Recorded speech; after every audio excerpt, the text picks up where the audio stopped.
Boker Tov. Wow. Alors, donc, on se retrouve, comme je vous ai dit, donc pour un cours sur euh, les bénédictions avant le schéma Israël. Donc, souvenez-vous que la prière ressemble à l'ascension vers le sommet. Et nous avons en fait quatre étapes où on part du niveau le plus bas, on monte, on monte, on monte, jusqu'à en fait arriver au sommet qui sera le moment de la Hamida où on se retrouve seul à seul avec Hachem. Et donc ça, c'est ce qu'on entamera Bezrat Hachem après Pessah. Mais là, on est toujours dans notre ascension. Et on va monter le troisième monde. Vous vous rappelez il y a quatre mondes en tout. Il y a le Olam Asiya, le monde de l'action. Le Olam à Yetzira, le monde de la formation. Ensuite, le Olam à Bria. C'est le monde de la création. Et ensuite, on a le Olam Atzilut, c'est le dernier monde, le monde de l'émanation. Et là, on a monté le premier seuil et on arrive vers les birkotes du schéma. Et les birkotes du schéma, donc, si je ne me trompe pas, on arrive au deuxième monde, le Olam à Yetzira, le monde de la formation. Et vous allez voir, en fait, bah, ça correspond complètement puisqu'on va parler de la formation de l'univers, de la formation du monde. Et on va commencer par une bracha qui est Baruch Ata Hashem, Elokeinu melech haolam, Yotzer or uvore chocher. Béni sois-tu, notre Dieu, roi de l'univers, qui forme Yotzer, oui, Yetzira, voilà, vous voyez, donc je ne me suis pas trompée. Yotzer or qui forme la lumière, ou Boré qui créait le Rocher, qui créait les ténèbres. Alors, on va voir d'où vient cette expression, mais j'aimerais vous donner déjà un petit peu l'état d'esprit de ce vers quoi on doit se concentrer lorsqu'on est en train de faire ces brachot. Alors, en fait, on doit, lorsqu'on dit ces brachot, sortir un peu du côté déterministe des choses, en mode, bon, ok, le soleil s'est levé ce matin, et alors, ça fait depuis la nuit des temps que le soleil se couche et se lève. Et voilà, c'est tout, il y a rien de spécial, c'est la routine, quoi. Ah, non, ce moment-là, on doit essayer de se re-émerveiller de ce phénomène. Alors, le Rav Victor Miller nous dit au nom du Rambam qu'à ce moment-là, il faut s'émerveiller de ce qui est en train de se recréer chaque matin. Alors, il nous ramène, le Rav Victor Miller, il nous dit, voilà, je vais vous donner quelque chose que vous pouvez écrire dans vos sidours et auquel vous pouvez penser comme ça le matin pour vous avoir un mini aperçu de la grandeur de la création. Alors, il dit comme ça, il dit, le soleil a une masse de 2000 fois 24 zéros, vous voyez, 2 avec 27 zéros derrière, ça, kilos, donc ça, si vous voulez, ou tonnes, pardon, tonnes évidemment, ça, c'est la masse du Soleil. Et dans la galaxie où il se trouve, c'est-à-dire la Voie lactée où on se trouve, eh bien, ce n'est rien qu'une toute petite étoile, d'accord? Donc 2 fois 0,00027 fois tonnes, c'est le poids, la masse pardon, du Soleil. Et ça, c'est qu'un tout petit point dans la Voie lactée. Mais la Voie lactée, ça n'est que une parmi les 100 milliards qui se trouvent dans notre galaxie, alors, pardon, excusez-moi, le Soleil, c'est un parmi les 100 milliards d'étoiles qui se trouvent dans notre galaxie. Et ensuite, il dit, et notre galaxie, elle est qu'une parmi les 100 milliards qu'il y a dans l'univers. Et en fait, il nous dit que tout simplement en faisant des petits calculs comme ça, on se rend compte que l'univers il est infiniment immense au point de vue qu'en fait, on ne peut même pas conceptualiser dans nos têtes une chose pareille. Alors, on va arriver au stade de Marabou Maasera Hashem. Qu'est-ce qu'il est beau, qu'est-ce qu'il est grand, qu'est-ce qu'il est merveilleux ton monde. En fait, tous les matins, cette bracha nous met face à un choix de vie. Dans la vie, tu peux être blasé en disant encore le soleil qui se lève, encore le soleil qui s'est couché, et alors, so what, ça continue et c'est tout. Ou alors de dire, waouh, Hachem, tout ce que tu as créé est tellement infiniment grand, tellement ça nous dépasse. Et en même temps, à l'inverse, on peut s'amuser aussi dans le monde intérieur des molécules et des atomes et des protons et des neutrons, de tout ça, et se dire, oh là là, en même temps, c'est d'une précision infinitésimale, comme si dans chaque objet, eh bien, il y a un univers tout entier si on regarde dedans. D'accord? Donc, c'est juste pour, voilà, le matin, c'est des choses que vous pouvez noter dans votre sidour, se dire, OK, ce matin, je me décide de me réémerveiller de la création de la nature, de la création de l'univers. D'accord? Alors, quand est-ce qu'on entend cette expression pour la première fois? Yotzer or uvore rocher.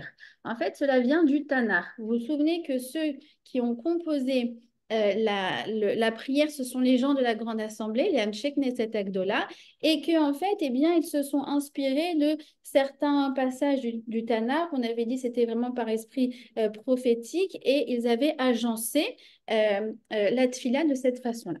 Alors, Yotzer Or ou Rocher, qui le dit et à quel moment? Eh bien, c'est le prophète Ishayahu, le prophète Isaïe, qui va dire cette expression à qui?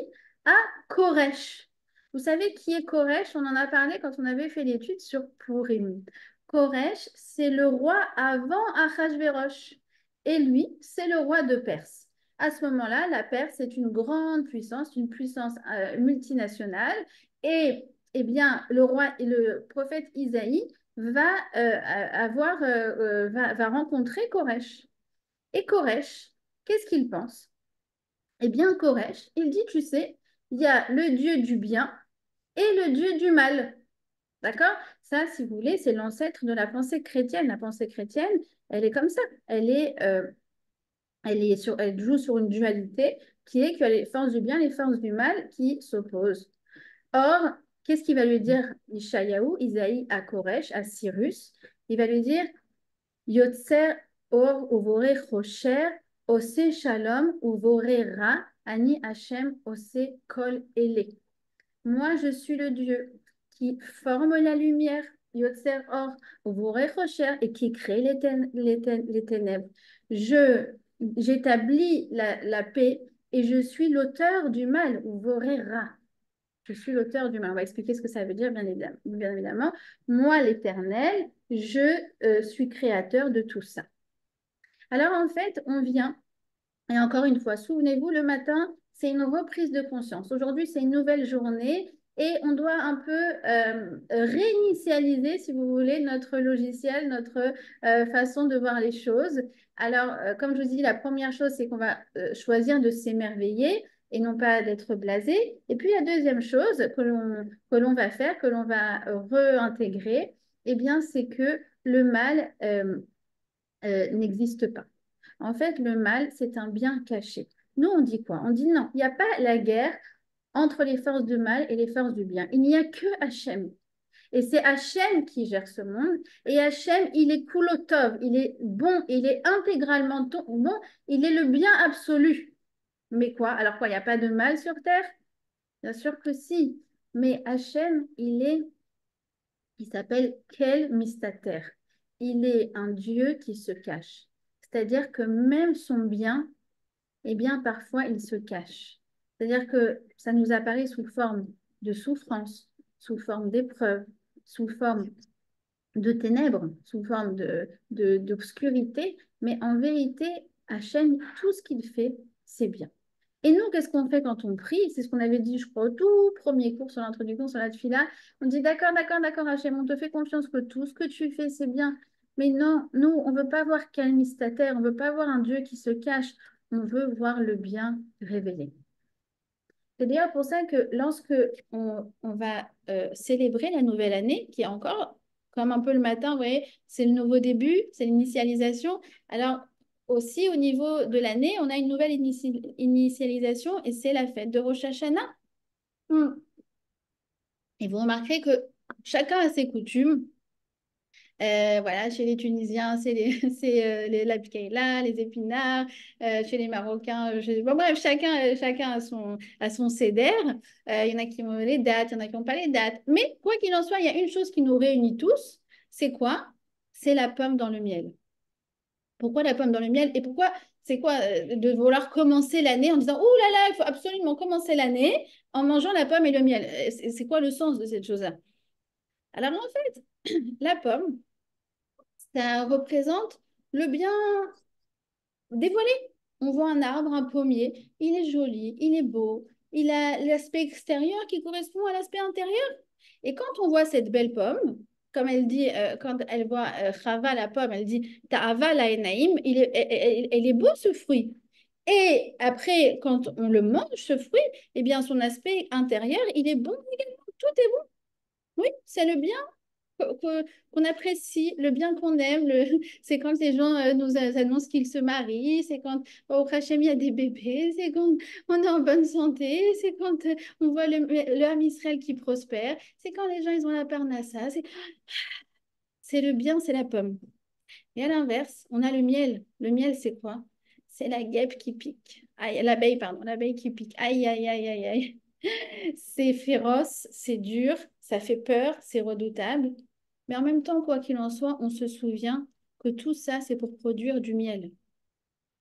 Tout ça aussi, c'est aussi pour produire de la douceur. Donc, quand on rentre à Rosh Hashanah, exactement comme à ce moment-là, on se souvient que finalement, même le bien caché, lui aussi, ça va produire de la douceur. Pour l'instant, on ne la voit pas. Pour l'instant, ça pique et pour l'instant, ça fait mal. Et c'est à nous de demander à Hachem de nous dévoiler véritablement le bien absolu. D'accord? Alors, ça, c'est quelque chose dont on doit se rappeler chaque matin. Encore une fois, quelque chose que vous pouvez noter dans votre sidour, c'est de se souvenir de cette chose-là, que Hachem, il est le bien absolu, que tout ce qu'il fait, c'est bien, et que c'est à nous de demander que ce bien se révèle de manière intégrale. Ensuite, qu'est-ce que ça veut dire Voré Rocher, qui crée les ténèbres? Alors, ça revient un petit peu à la même idée. C'est un peu, on va dire approfondir cette idée-là. C'est qu'en fait, les ténèbres et la lumière n'ont qu'une seule et même source, c'est Akadosh Baruch. Et en fait, il faut comprendre une chose, c'est que nous, ce qu'on appelle les ténèbres, ce qu'on appelle l'obscurité, eh bien, en fait, l'obscurité, ça n'est que simplement une absence de lumière, mais ça n'a pas une existence propre en tant que telle. Vous savez qui c'est qui explique ça d'ailleurs? Attendez, je vais juste enlever la machine à laver parce que ça fait un peu de bruit.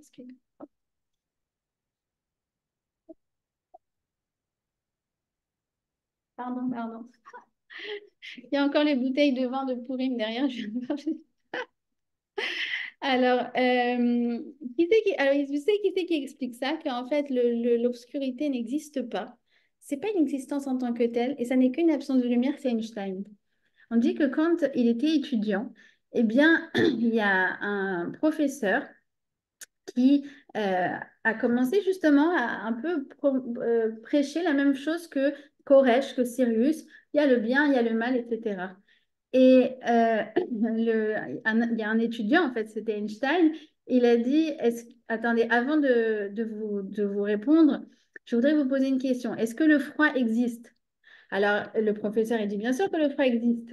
J'ai déjà eu froid. Il dit, non, scientifiquement parlant, le froid n'existe pas. En fait, le froid, c'est une absence totale de chaleur où les particules ne bougent absolument plus. Et c'est pour ça qu'il y a un froid absolu. Vous savez, je crois que c'est 220, moins 220 degrés. Il ne faut pas descendre en dessous. Donc, en fait, le froid, c'est juste une absence de chaleur. Et d'ailleurs, le froid, même scientifiquement parlant, on ne peut pas l'étudier. Parce qu'il n'y a rien à étudier. Alors, il dit, après, il continue. Il dit, et l'obscurité, elle existe. Il dit, bah, bien sûr, moi, je me suis déjà retrouvée dans le noir. Alors, il dit, c'est la même chose. Vous avez tort, monsieur. L'obscurité, c'est une absence totale de lumière. D'ailleurs, vous pouvez étudier la lumière, vous pouvez étudier tous les prismes, vous savez, de la lumière, mais par contre, l'obscurité, c'est quelque chose qui n'existe pas. Scientifiquement, on ne peut pas étudier. L'obscurité, c'est le terme que l'être humain a créé pour expliquer l'absence de lumière. Tout comme il a créé le terme froid pour expliquer l'absence de chaleur. Alors, il dit, c'est une anecdote, je ne sais pas si elle est vraie, d'accord, mais elle est rapportée en tout cas au nom de Einstein. Alors, il a dit, ben, de la même façon, le mal n'existe pas. Le mal, en fait, c'est l'absence du bien dans le cœur des hommes. C'est l'absence de l'humanité, c'est l'absence de la révélation d'Hachem. Après, je ne sais pas comment il a dit ça, d'accord, mais pour le coup, on peut complètement adhérer à ce que aurait dit Einstein à son professeur. D'accord? Donc, les ténèbres ne sont pas une création en tant que telle, mais c'est en fait la résultante de la création du monde, puisque dès le deuxième verset de la Torah, après le Béréchit, euh, on va dire quoi? On va dire les rochers alpone athéum. Dès le deuxième verset, il y a le rocher, le ténèbre était sur l'absence, sur la surface de la terre. Et c'est l'absence de la lumière qui nous permet de voir et d'apprécier la lumière. Alors, très bonne remarque, Noémie. Elle dit, et pourtant, on parle d'obscurité palpable, concrète, lors de la plaie de Mitzrayim. Parce que tout à fait, à ce moment-là, c'était une Yetzira, justement, une création totalement nouvelle au moment des 10 plaies. En fait, les 10 plaies, c'est que, justement, Hachem on dit qu'il a renversé toutes les équations de la nature. Tout ce qu'on connaît, E égale MC2, Newton, tout ce qu'on connaît, en fait, Dieu a renversé les équations pour montrer que c'est lui qui est le maître des équations du monde. Ce qu'on appelle les choses scientifiques et les choses déterministes, eh bien, à ce moment-là, il a tout renversé pour montrer que ce n'est que le masque du Ratson Hachem, de la volonté d'Hachem. Alors, à ce moment-là, il a créé un procher très spécial qui non seulement était une absence de lumière, mais c'était également quelque chose comme quelque chose qui immobilisait, paralysait complètement les Égyptiens. Donc, très, très bonne remarque. Il ne s'agit pas justement du ténèbre, simplement l'absence de lumière, mais d'une création complètement nouvelle au moment de la sortie d'Égypte. D'accord? Donc, si vous voulez, c'est encore une chose que vous pouvez noter dans vos sidours, de se souvenir donc de ça. Ensuite, on va continuer et on va dire quoi? On va dire Melea haaretz kinyanecha. Alors, ça veut dire quoi, Melea haaretz kinyanecha? La terre est remplie de ton kinyan. C'est quoi ton kinyan? Alors, la manière dont il explique le Rav Schwab, le kinyan, c'est le logo d'Hachem. Il dit, en fait, la nature, elle est marquée par ton sceau, par ta marque de fabrication. C'est quoi la marque de fabrication d'Hachem?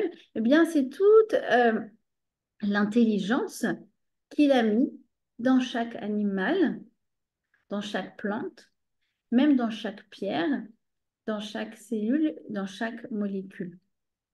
Et notamment dans l'ADN, qui est le code que après le corps humain va décrypter pour pouvoir former l'être humain. C'est quelque chose d'extraordinaire. C'est quelque chose d'extraordinaire. Donc, on se souvient que d'observer la nature, comme il dit au nom du Rambam, il dit c'est très bien d'aller dans les champs, dans les parcs, de lever les yeux au ciel et pas se tourner dans son téléphone comme on voit tous les gens dans le bus ou dans les salles d'attente, où, tout le monde a la tête vers le bas, non, la tête vers le haut, et de s'émerveiller des prodiges d'Hachem. Regardez chaque fleur, chaque animal, chaque bébé qui porte un logo Made by Hachem. Ça y est, les trucs Made in China, et nous on a Made by Hachem. Et ça renforce notre émerveillement et notre reconnaissance. C'est une prise de conscience. C'est vraiment une prise de conscience, encore plus qu'une fila, j'ai envie de dire. C'est une prise de conscience qu'on doit renouveler, reprendre chaque matin, se l'approprier. D'accord? Et on va parler d'Hachem et on va dire Adon ou Zenu. Alors, Adon ou Zenu, les barreaux, ah oui, Adon ou Zenu. En fait, on va donc dire certains attributs sur Hachem. Vous vous rappelez, c'est un peu comme le Baruch She'amar, où on disait des attributs sur Hachem. Alors là, on reprend ça. Alors, c'est quoi Adon ou Zénou? C'est que Hachem, tu nous protèges depuis notre création. Tu protèges le Ham Israël. Nous, on est, vous savez, comme disent justement les Anshek Knesset Agdola, on est comme une brebis parmi 70 loups. Et ça, depuis 3500 ans, depuis même Abraham, depuis 4000 ans, puisque déjà à l'époque de Yaakov, on dit que Lavan, il a voulu le détruire parce que déjà, il voulait détruire l'étincelle du Ham Israël. Donc, ça fait 4000 ans que, eh bien, on essaye de nous opprimer, de nous persécuter, de nous chasser, de nous exterminer. Et on est encore là. On est toujours là. D'où l'utilité, pardon, le commandement de relire chaque année Parashat Zachor. C'est que c'est la seule fois dans l'année où on est obligé, hommes et femmes, d'aller écouter la paracha. En fait, on écoute le maftir, d'aller écouter cette portion de la paracha. C'est la seule portion de la paracha qu'on est obligé d'écouter Minatora. C'est un commandement de la Torah, Parashat Zachor. Souviens-toi de ça, que tes ancêtres, ils ont été chassés, ils ont été expulsés, ils ont été persécutés, voire exécutés, et toi, tu es toujours là. Souviens-toi de ce miracle. Encore une fois, ce passage, c'est une prise de conscience que mon existence relève du miracle. Et c'est ce que chaque juif il doit se dire chaque matin lorsqu'il fait cette fila. Il y a pas ce Shabbat-là, le Shabbat d'avant, on parlait comme ça, on avait des invités et on faisait connaissance. C'était deux Bachurim qui sont venus chez nous, des jeunes hommes. Et donc, bon, on parlait comme ça. Et c'était incroyable parce que chacun, il racontait l'histoire de ses ancêtres. Et alors, ne serait-ce que un, il a dit, moi, ma mère, elle a été chassée de je sais plus où. Et mon grand-père, il a été persécuté, mais il s'en est sorti. Du côté, c'était la Shoah, de l'autre côté. Et on se disait, et en fait, on faisait un peu un tour de table. Et on se dit, mais en fait, c'est un miracle qu'on soit là comme ça, Shabbat, en train de discuter, papoter sur la terrasse. En fait, juste reprendre conscience de ça. Et d'ailleurs, c'est très intéressant parce que l'année dernière, j'avais organisé chez moi, vous savez, Zikaron Basalon. Alors, vous savez que c'est le jour de Yom HaShoah.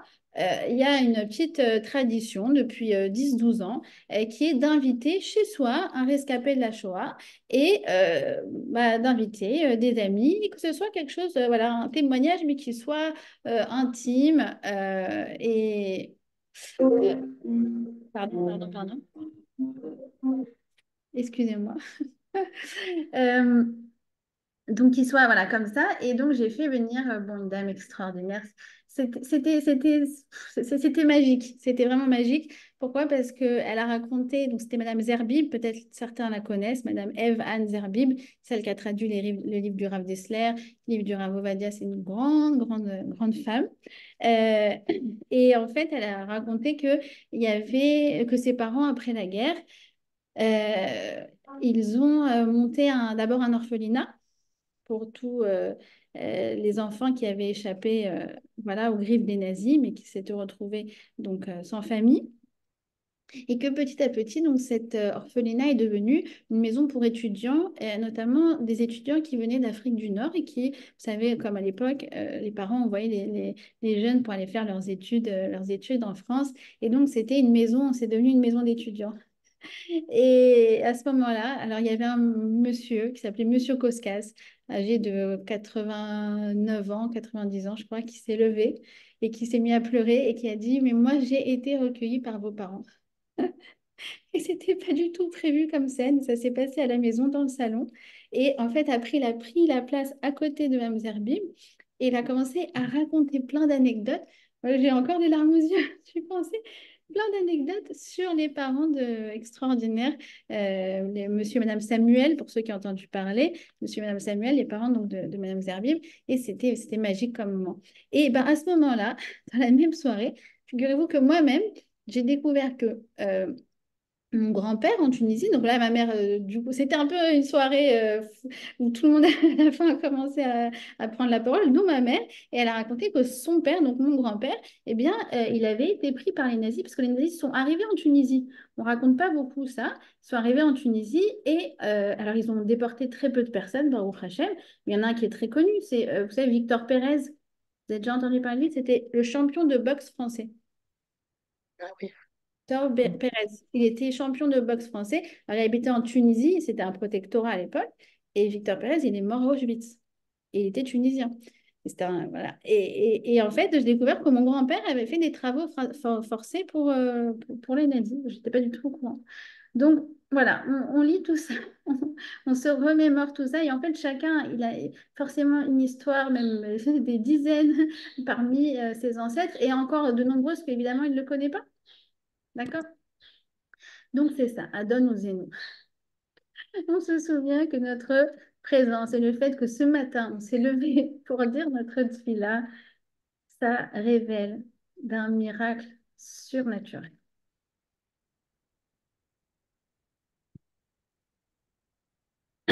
Adon ou Zénou. Tsur Misgabenu. Alors, il continue, Tsur Misgabenu. Alors, Tsur Misgabenu, c'est au rocher de notre forteresse. C'est traduit un peu, voilà. Et Tsur Misgabenu, il dit que, eh bien, tu nous donnes de l'entrain, tu nous donnes de la force. On aurait pu se démoraliser de toutes les fois où on a tout perdu.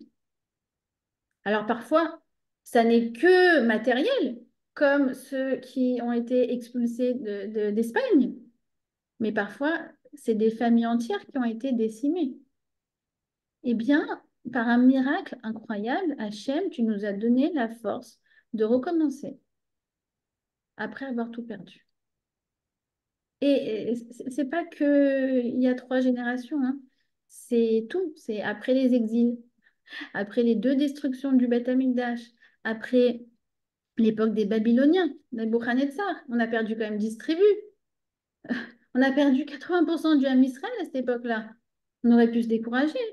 Et après l'époque de Haman et des Perses, et après les Grecs qui ont souillé, qui ont voulu souiller tout le Beth Amikdash, mais même tout l'esprit du Ham Israël, et les Romains qui nous ont persécutés et qui ont tué notre maître, Rabbi Akiva, et pas seulement lui, mais encore 10 autres grands rabbinim de cette époque-là, et les croisades, et les Cosaques, et les nazis, et j'en passe. Et nous, allez, comme le phénix qui renaît de ses cendres.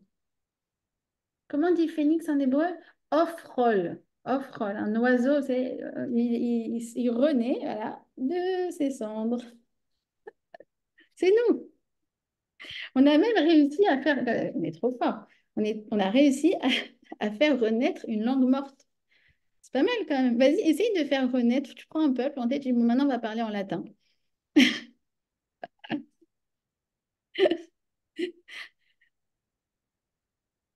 2000 ans après, hop, allez, on recrée notre langue. Elle était morte. Elle s'étudie au même titre que le latin et le grec. Alors, c'est vrai, il y avait des échanges épistolaires entre les rabbinim et les échanges épistolaires se faisaient en hébreu. C'est vrai. Mais à part ça, c'était une langue morte. Et le premier, Ben Yehuda, il a pris son fils et ben toi, tu vas être le premier qui ne connaîtra qu'une seule langue et c'est l'hébreu. Et bon, vous connaissez l'histoire, quoi. C'est ça, Tsur Misgabenu. Magen chez nous. Alors ça encore, c'est une autre prise de conscience. Oh là là, mais je vous dis, j'ai des frissons rien qu'en parlant avec vous. C'est incroyable. Magen chez nous, c'est quoi? C'est tu nous sauves de dangers dont nous n'avions même pas idée. À chaque fois, le matin, on regarde, on écoute les informations. Et un attentat a été déjoué, et un terroriste a été abattu. Et mais rien que cette semaine, à Hebron, c'était la semaine dernière à Hebron, un imam, il a voulu tirer sur 2 enfants. Bah, au Hachem, il a été neutralisé avant de pouvoir faire son coup. Il n'y a pas un jour où il n'y a pas une tentative d'attentat. Et ça, il suffit juste d'allumer sa radio. Et là, pareil, Magen est chez nous.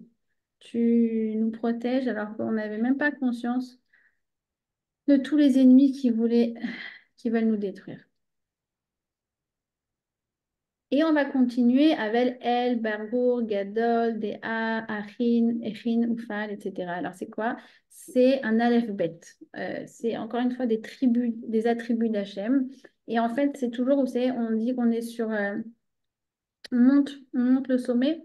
Et là, en fait, chaque lettre qu'on va dire, elle va continuer elle va nous permettre de faire encore cette ascension jusqu'à arriver à Tamid Mesaperim Kevod El Ukdushato. On va arriver à parler des anges, des légions célestes, d'accord? Tzivot Kedoshim, Romeme, Shakai, Tamid. On nous parle des anges comme pour nous dire que quoi? Que nous, eh bien, nous sommes semblables à ces anges. On est en train de s'élever, de s'extraire de notre condition humaine pour monter les échelons des mondes spirituels. Et pour arriver au niveau des anges, et nous dit le Rav Shwab, même encore plus haut que le niveau des anges, parce que eux, entre guillemets, ils n'ont pas d'autre choix que de proclamer la louange d'Hachem, mais nous choisissons chaque matin de réouvrir notre siddur et de prononcer les louanges d'Hachem. Alors là, on va avoir la Kedusha. Donc la Kedusha, c'est le moment où on va dire Kadosh, Kadosh, Kadosh, Hashem Tsevaot, Melo Hol Haaretz Kevodo. Donc il faut la dire assise, cette Kedusha. Et voilà, c'est un mix, ce descriptif. En fait, on décrit le niveau des anges pour dire que encore une fois, c'est une prise de conscience que nous, on décrit les anges pour dire qu'en fait, on est en train d'arriver au-dessus de leur niveau. Et la description des anges, bon, je ne vais pas rentrer du tout dans ces considérations-là, c'est des choses qui sont vraiment complètement très, très élevées, qui découlent de la Kabbale, etc. Mais voilà, ce sont un mix de deux prophéties, de deux prophètes qui ont, entre guillemets, vu les mondes célestes. Il y a Ishaïa, le prophète Ishaïa qui les a vus comme des séraphim, des séraphins, on dit en français d'ailleurs. Donc, c'est des anges, des êtres qui brûlent tout sur leur passage. Et Yéhézkiel, donc Yéhézkiel qui a vu le char céleste, le trône d'Akadosh Baruch Hu, le Kiseh Kavod, et il les a vus comme des Chayot HaKodesh, des créatures célestes. Je vous le dis, mais je ne comprends pas ce que je dis. Mais en tout cas, tout ça, c'est des choses très, très, très difficiles à imaginer. Le Rav Shwab, il dit, c'est comme expliquer des couleurs à un aveugle. Mais c'est pas grave. Quand on le dit, il faut s'imaginer qu'en fait, Akadosh Baruch Hu, il pousse tous ses anges. Il les pousse, il les repousse et il dit maintenant, je vais être seule avec ma fille. Et on monte. On monte encore d'un cran. Avec quoi? Avec laquelle Baruch. La El Baruch, Neim Oti Etenu, la Melech El Chavekam, Zemirot, Yomeru, Betishpachot Yashmiu. Ah, là, on va encore monter d'un cran et on décrit les attributs d'Hachem toujours. Et il va y avoir 8 descriptions. Et on dit que ces 8 descriptions, d'ailleurs, elles correspondent aux 8 jours de Hanouka. Chaque jour de Hanouka, donc Poel Gevurot, Oseh Hadashot, Bal Milchamot, Zoreh Tzedakot, ce sont donc des attributs d'Hachem. Et chaque jour de Hanouka, en fait, ça correspond au jour numéro 1, Poel Gevurot, jour numéro 2, Oseh Hadashot, le jour numéro 3, Bal Milchamot, etc., etc. D'accord? Donc à Hanouka, vous vous souviendrez à quoi ça correspond chaque jour. C'est ce qu'on va décrire maintenant. Alors, Poel Gevurot. Ça, ce sont les inspirations de l'homme. Hachem nous donne des inspirations et les inventions toutes les innovations, les nouvelles idées que l'on a ne sont que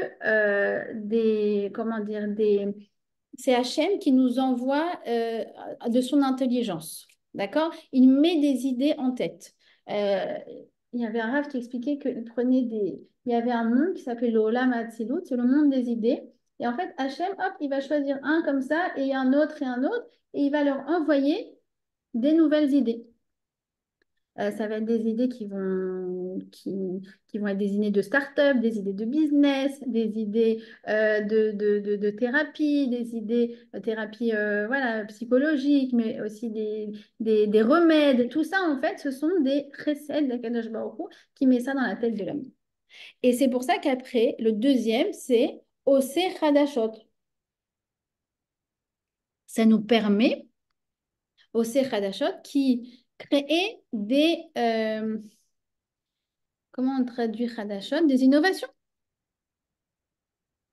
Il est auteur des innovations, voilà. Ose Hadashot.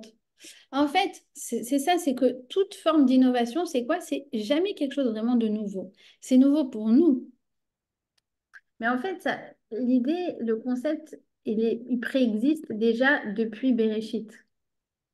Nous, en fait, on fait que mettre en place des choses ensemble, des combinaisons, et c'est ça qu'on appelle une innovation. Mais déjà, dès le Bereshit, Akadosh Baruch Hu, il a mis en place tout sur Terre pour nous permettre de le créer. C'est-à-dire, entre guillemets, le concept de, je sais pas, n'importe quelle invention, Internet par exemple, ça a préexisté depuis Bereshit, puis après, au fur et à mesure, on a dévoilé des nouvelles connaissances jusqu'à arriver à l'invention d'Internet. Mais tout ça, ça préexiste déjà avant. C'est-à-dire que Hachem, il nous envoie l'intelligence quand il décide que c'est le moment pour nous sur Terre de dévoiler cette innovation. Et c'est très intéressant si vous regardez les innovations qui ont été trouvées par hasard, entre guillemets. Par exemple, vous connaissez sûrement l'épisode de la pénicilline. Comment ça a été inventé la pénicilline? Bah, alors, vous regarderez, ils vont vous dire sur Wikipédia, oui, ça s'est observé de manière fortuite par un certain, je ne sais plus comment il s'appelle, celui qui l'a inventé, celui qui a inventé le premier antibiotique. Eh bien, il a vu que quoi? Qu'il y avait une moisissure. Il a vu qu'il y avait quelque chose qui avait pourri, je ne sais pas sur quoi, un aliment ou quoi. Et en fait, la moisissure, elle arrêtait le développement de certains organismes qui étaient nocifs. La moisissure, elle était capable d'enrayer le développement de ces choses-là. Et donc, de là, ça a débouché sur Ah, Eureka, tu sais, le Eureka. Et en fait, ça a débouché vers l'invention de la pénicilline. D'accord? Il y a aussi l'invention du velcro. C'est très marrant. C'était un monsieur qui était chasseur, qui allait dans les champs, etc. Et un jour, il y avait ses habits qui s'accrochaient toujours à certaines fleurs. Et en fait, il a eu l'idée de rentrer chez lui, de prendre les fleurs, de les observer au microscope. Et en fait, il s'est rendu compte que bah, ces fleurs, elles avaient des petits crochets qui attrapaient des fils de tissu. Et bah, du coup, il a inventé le velcro. Velcro, ça veut dire velours et crochet. Velcro. Mais tout ça, ils vont me dire, ouais, c'était fortuit. Ouais, c'est fortuit. Ben non, c'est Akadosh Baruch Hu qui a décidé maintenant de l'envoyer cette création. Oseh Hadashot. D'accord? Ensuite, Baal Milchamot. Ah, ça, ah, Baal Milchamot. Faut arrêter de croire que c'est les gouvernements. Bon, bref. C'est ça parce que les manifs ont repris ici en Israël et c'est fatigant de toujours s'accuser les uns les autres. Il est le Baal Milchamot, il est le chef de. C'est lui qui dirige les guerres. Et les guerres, c'est un peu ce qui a fait aussi le cours de l'histoire. Donc tout ça, en fait, les invasions de territoire, les empires qui s'effondrent, les nouvelles alliances, les coups d'État, les gouvernements, les renversements de pouvoir, c'est lui, Baal Milchamot. Et c'est la main d'Hachem qui dirige le cours de l'histoire de l'humanité. Zorea Tzedakot Matzmiyach Yeshuot. Alors, Zorea Tzedakot, il sème Zorea, la justice, et il Matzmiyach, il fait germer le Yeshuot, les délivrances. Alors, c'est deux idées qui vont dans le même sens, et bien que le bien finira toujours par l'emporter. C'est un peu la continuité de ce qu'on a dit au tout début du cours. Yotzer, Or, Uvre, Rocher. On a l'impression que c'est un mélange de bien et de mal, et de bien et de mal, et de bien et de mal. Et en fait, au fur et à mesure de l'histoire, on sait qu'on va vers le dévoilement du bien absolu. Et en tant que juifs, nous, on a hâte de l'avenir. Parce que Hachem nous promet un futur, on a un futur prometteur. Alors que les goïms, ils ont peur, l'apocalypse, le réchauffement de la planète. Ils sont en stress. Vers où on va? Bah alors nous, quand tu dis vers où on va, alors nous, on est hyper optimistes. On va vers le dévoilement du bien absolu. Et la conscience que le mal finira toujours par être vaincu. Qui se souvient des, des, des, des, des, des êtres qui étaient cruels? Qui se souvient de Sisera, de Sanherib, de Nebuchadnezzar, de l'Empire babylonien et perse? D'ailleurs, l'Iran, l'Irak, c'était deux centres florissants de la civilisation. Qui s'en souvient? La Grèce antique, la Rome antique, personne ne s'en souvient. Mais nous, on est toujours là, on a traversé ça. Et on a vu ces empires s'effondrer. On les a vus. Et Bezrat Hachem, on va voir aussi nos ennemis s'effondrer. La fin du terrorisme et la fin des guerres. Et on a confiance. On a confiance et c'est ce dont on doit se rappeler chaque matin. Et comment dire, cette prière, elle a aussi des vertus, j'ai envie de dire, psychologiques. Parce qu'on pourrait être déprimé le matin et tout de suite avoir des idées noires. Et vous savez d'ailleurs que pour les gens qui sont dépressifs, le matin, c'est le moment le plus dur. C'est vraiment le plus dur pour les gens qui sont déprimés, soit qui passent une déprime, soit qui sont carrément dépressifs. Le matin, c'est le plus dur. Alors, c'est comme si cette prière, c'est un halo de protection qui nous reconnecte au bien dès le matin. Boré Refouot, eh bien, c'est dans la même mouvance. Il créait des remèdes, parce que tout ça, finalement, c'est lui qui se dévoile à travers les inventions, les innovations même médicales. Nora Tehilot, on va en parler ce terme de Nora dans la Amida, parce qu'Hachem, il est Nora, on va voir ce que ça veut dire, il est redoutable. Adon Aniflaot, il fait des prodiges. Adon Aniflaot. C'est pour ça qu'on dit que d'ailleurs le huitième jour de Hanouka, on a dit que ça correspond chaque jour à ces huit descriptifs. Alors le huitième jour, Zot Hanouka, c'est waouh, c'est Adon Haniflaot. C'est waouh, le maître des miracles. Baruch Ata Hashem Yotzer Hameorot. On termine laquelle Baruch en parlant donc de deux lumières, Yotzer HaMeorot, il y a marqué qui crée les lumières. C'est-à-dire quoi qui crée les lumières? Qui crée la lumière. Ouais, Maor. Ah, Yotzer HaMeorot. Alors on parle en fait de deux types de lumière. La lumière physique et la lumière, comment dire, la lumière des idées. C'est la lumière de l'esprit humain. Quand on dit, ah, c'est bon, maintenant j'y vois clair. Ouais, ouais, ouais.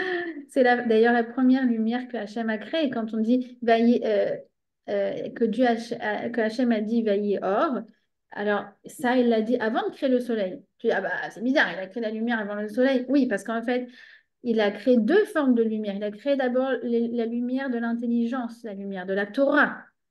Et ça, je vais en parler après, dans la bracha d'après. Euh, et c'est ce qu'on appelle le Or HaGanuz, d'accord? Ou le Or HaShrina, c'est une lumière qui est la lumière de l'intelligence, c'est la lumière spirituelle. Et donc, on dit merci à Hachem pour ces deux formes de lumière. La lumière du fait d'y voir clair, mais je vais en parler maintenant, et la lumière, Baruch Hashem, la lumière physique, de Tser HaMeorot, c'est ces deux formes de lumière. Ahavat Olam, Aftano. Ah, elle est tellement belle cette. Oh là là, ça parle d'amour. Ahavat Olam, Aftano. Tu nous aimes d'un amour éternel. En fait, c'est un texte, quand on l'étudie, ça peut vraiment faire monter les larmes. Parce que, en fait, quand on prend conscience à quel point Hachem nous aime, ah, ça fait du bien. Donc là, on va parler justement de cette fameuse lumière, cette lumière spirituelle, cette lumière psychologique, cette lumière des idées. C'est en fait la lumière de la Torah. La Torah, c'est plus qu'un simple mode d'emploi, c'est plus que du discernement, c'est plus que une grille de lecture sur la réalité. Ou, oui, ça l'est. Mais c'est plus que ça. C'est l'énergie qui maintient le monde. On dit que s'il y avait une fraction de seconde où on cesserait d'étudier la Torah, alors le monde retournerait au néant. Parce que c'est comme le générateur électrique. Vous vous rappelez, on avait parlé de cette idée-là, que le monde, en fait, c'était de l'énergie et qu'en permanence, Hachem, il maintenait cette énergie. Vous vous rappelez ou pas? Ouais. Ouais. Qu'en fait, quand on a l'impression que c'est statique, qu'on a l'impression que la matière, elle est dure et qu'elle existe véritablement, ben non, tout ça n'est qu'une illusion. Tout le monde, il n'est que énergie. Et là, bon, voilà, ça, on avait déjà vu. Alors, ce qui me permet, en fait, nous disent nos sages, de maintenir cette énergie, c'est la lumière de la Torah. Et on va dire quoi? On va dire c'est avec une abondance d'amour que tu nous aimes. Alors, c'est quoi cet amour? Bah, justement, on va se rappeler chaque matin d'une chose. C'est un cadeau que Hachem nous a donné et c'est une preuve de son amour. C'est quoi ce cadeau que Hachem nous a donné? Ce cadeau, c'est la Torah. Et ce cadeau, il est tellement puissant qu'en fait, il est la preuve de son amour immense pour nous. Il nous a donné son intelligence. La Torah, elle contient l'intelligence d'Akadosh Baruch.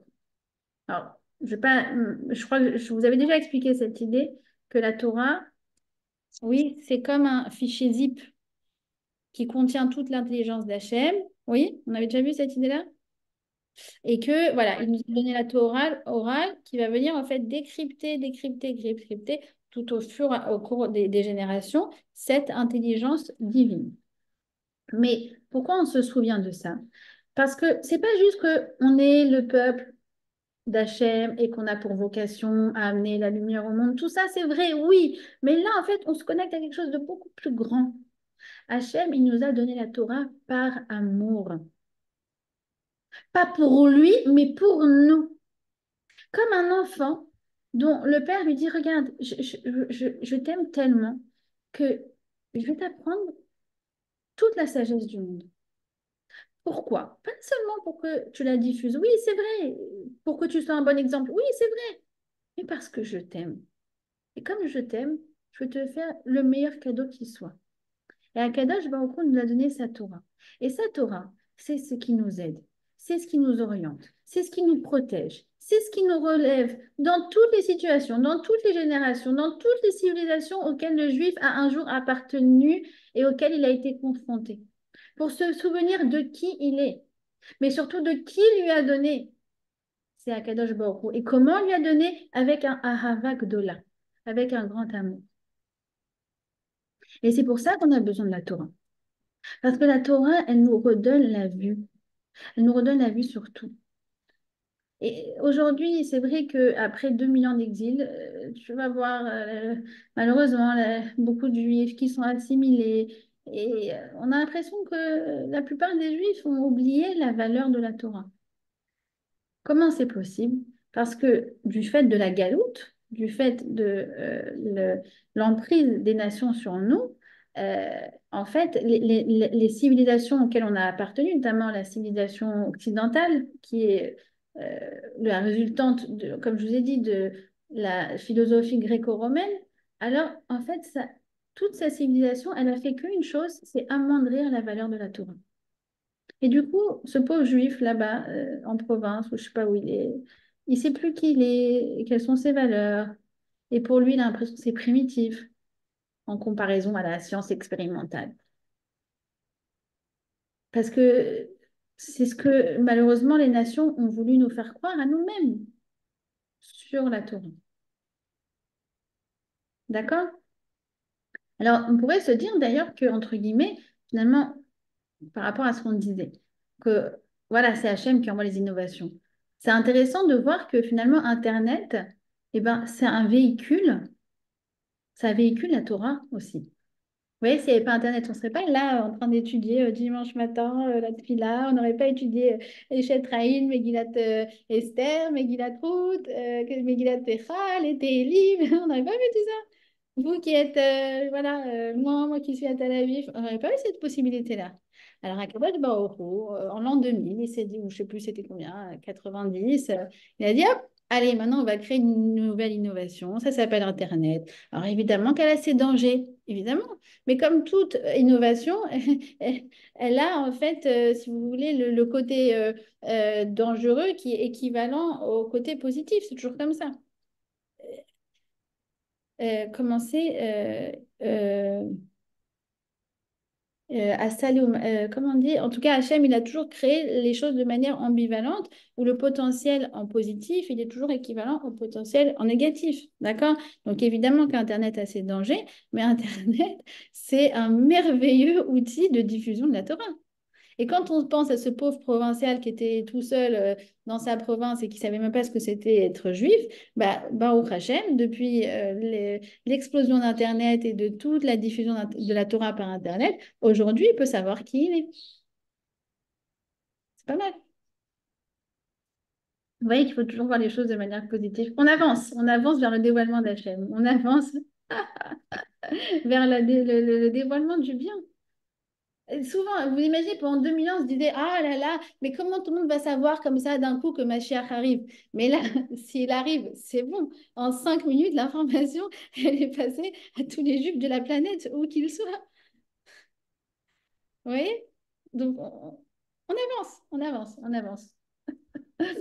Donc voilà. Ah là là, moi qui voulais. Bon, je vous ai dit, j'avais beaucoup d'ambition, mais c'est pas grave. Euh, En tout cas, bon, voilà. Donc là, on va parler on va décrire la Torah, du cadeau extraordinaire que Hachem nous a fait et qui est, si vous voulez, la preuve de son amour immense pour nous. Alors, cette Torah, comme je vous ai dit, on a tellement, tellement, tellement, tellement besoin de cours de Torah. Et c'est fou parce qu'on se dit, ouais, chaque semaine, tu vas à un cours de Torah, mais encore, mais qu'est-ce que tu as à apprendre, etc. Et ce qui est très intéressant, c'est en tant qu'enseignant. En tant qu'enseignant, des fois, tu répètes la même chose. Tu répètes la même chose 5 fois, 10 fois, 15 fois. Moi, vous imaginez, par exemple, quand je forme les mariés, euh, bon, bah, alors maintenant, je les prends en petits groupes, ce qui fait que je me répète moins, mais il y a un cours que je fais en seul à seul. Donc, j'en prends à peu près 20, 25, 30 par an. Même des années, j'en avais 40. Vous imaginez répéter 20 fois, 30 fois, 40 fois la même chose? Mais il y a, je sais pas, un effet magique, vraiment, qui révèle, qui tient du surnaturel, c'est que je ne me lasse pas de ce que je dis. Pourtant, en général, moi, j'aime pas me répéter. Tout ce qui est de l'ordre du physique, j'ai horreur de ça. Mais dès que c'est de la Torah, ça me dérange pas de répéter la chose 10, 15, 20, 30 fois. Pourquoi? Parce que j'ai l'impression que ma neshama elle a besoin de le réentendre. Et c'est vrai. C'est vrai. Ma neshama elle a besoin de réentendre ça. Et cette Torah, elle nous redonne la vue sur qui on est vraiment. Et cette Torah, on l'avait déjà dans le ventre de notre mère. Dans le ventre de notre mère, c'est écrit il y a une lumière. C'est écrit qu'en fait, le fœtus, il est recroquevillé sur lui-même. Vous voyez, avant même l'invention de l'échographie, c'est écrit qu'il est recroquevillé sur lui-même et qu'il a une lumière au-dessus de sa tête. Et le Midrash nous dit que cette lumière lui permet de voir d'un bout à l'autre du monde. Et au moment de sortir, hop, l'ange éteint la bougie, il éteint la lumière et il lui donne le coup sur les lèvres et lui dit maintenant c'est à toi de sortir. Et le Maharal explique que cette lumière, c'est la lumière de la Torah. Et cette lumière te permet de savoir ce qu'est le monde et te permet de savoir qui toi tu es. Et quand on va naître, on va étudier la Torah, qu'est-ce qu'on va faire? On va en fait redécouvrir au cours de notre vie une vérité qui était en fait enfouie au fond de nous. C'est pour ça que très souvent tu vas à un cours de Torah et tu dis, oh, c'était très très beau. Mais j'ai l'impression de savoir déjà ce que l'enseignante avait dit.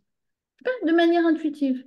Oui, parce qu'en fait, tu le sais, c'est dans ton inconscient déjà. D'accord? Donc, cette Torah, c'est ce qui nous permet d'éclairer sur le monde, ce qui permet de nous éclairer sur nous-mêmes. Il donne un machal, un exemple, le Maharal, il dit, imaginons que tu projettes quelqu'un dans le noir, dans le crochet, justement. Alors, qu'est-ce qui va se passer? Il est dans le noir, alors il va devoir tâter, tâter, tâter tout ce qu'il y a autour de lui, et parfois il va se prendre des coups, mais ça va être la manière de comprendre quelle est la réalité qui l'entoure. Alors, il imagine, il spécule, il fait des hypothèses. Et à la fin, il va arriver à une vérité partielle, d'accord, mais qui va lui demander beaucoup, beaucoup, beaucoup d'efforts. Et sur le passage, il va faire beaucoup, beaucoup d'erreurs. Mais la Torah, c'est hop, t'as allumé la lumière. Donc, du coup, tu vois tout. Tu n'as plus besoin de la science expérimentale. Ou alors, ça vient compléter, quoi. Ça vient confirmer. Qui dit Rabbi Shimon, Istakel Beoraita ou Bara Alma. Il a regardé dans la Torah et à partir de là, il a créé le monde.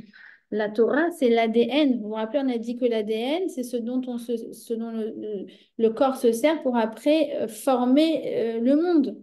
Mais ce à quoi ressemble l'être humain n'est que le décryptage de son ADN. Bah, c'est pareil avec la Torah et le monde. Le monde, c'est que le décryptage, si vous voulez, de l'ADN du monde qui s'appelle la Torah. Et donc là, après, bon, la science, oui, pourquoi pas, mais il faut se rappeler que la science, telle qu'on la connaît, elle repose sur des postulats. Tant que j'ai pas prouvé que c'est faux, bah, je le tiens pour vrai.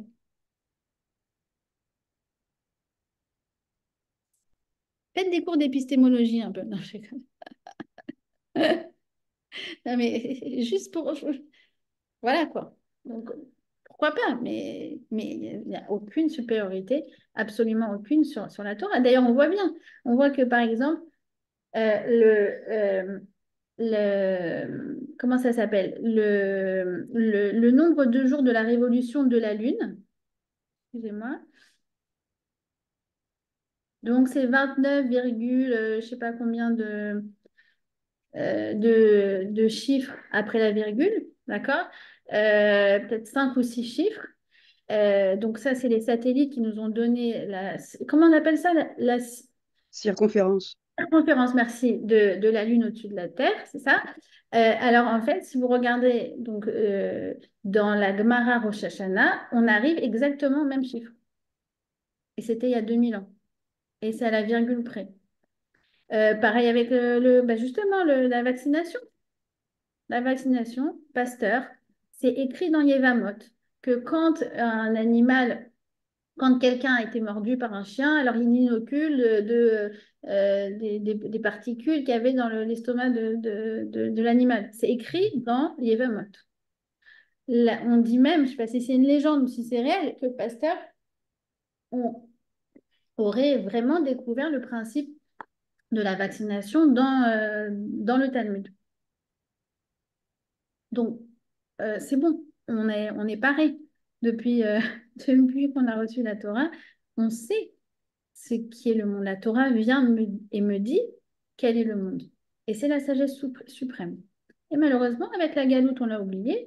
Mais comme on a dit aujourd'hui, avec l'émergence des bêtes et midrash et des centres de Torah et des cours de Torah, notamment voilà, qui se véhiculent sur Internet et partout, les autres moyens de communication.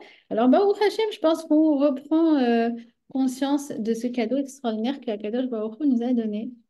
Voilà. On s'arrête là. Du coup, je vous dis à la semaine prochaine.